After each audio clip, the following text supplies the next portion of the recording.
શું કહો છો આજે સમગ્ર ભારત દેશની અંદર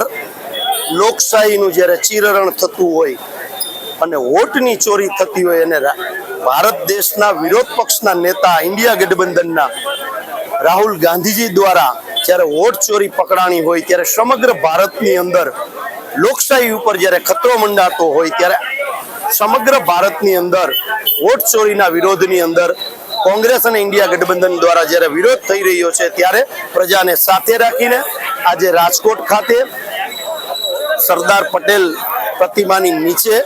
3 કલાકના ધરણા કોંગ્રેસ પરિવાર અને પ્રજાને સાથે રાખી અને કરવામાં આવ્યા છે। આ વોટ ચોરી રોકાવી જોઈએ, એટલા માટે રોકાવી જોઈએ કે વોટ ચોરી કરીને જે લોકો સરકારમાં બેઠા છે, જે લોકશાહીની અંદર જે મતોની ચોરી કરી રહ્યા છે એના વિરોધમાં આજે કોંગ્રેસ દ્વારા કાર્યક્રમ આપવામાં આવ્યો છે, સૂત્ર પણ આપવામાં આવ્યું છે। આપ જોઈ શકો છો કે વોટ ચોર ગદ્દી છોડ ના નારા સાથે સમગ્ર ભારતમાં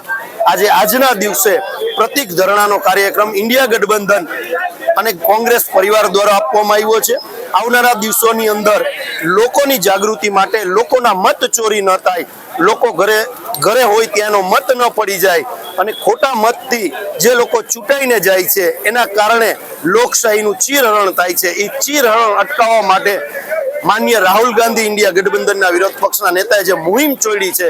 એના માધ્યમથી આજે કોંગ્રેસ પરિવારે રાજકોટ શહેરની અંદર વિરોધ પ્રદર્શન કરી અને 3 કલાકના ધરણા રાજકોટ શહેર ખાતે કર્યા છે। આગલા દિવસોમાં શું કરે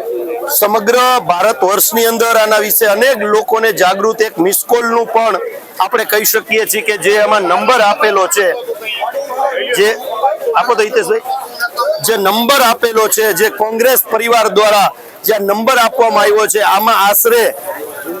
થોડા દિવસોની અંદર 70 થી 80 લાખ મિસકોલ સમગ્ર ભારત વર્ષમાંથી મળ્યા છે। આવી જ રીતે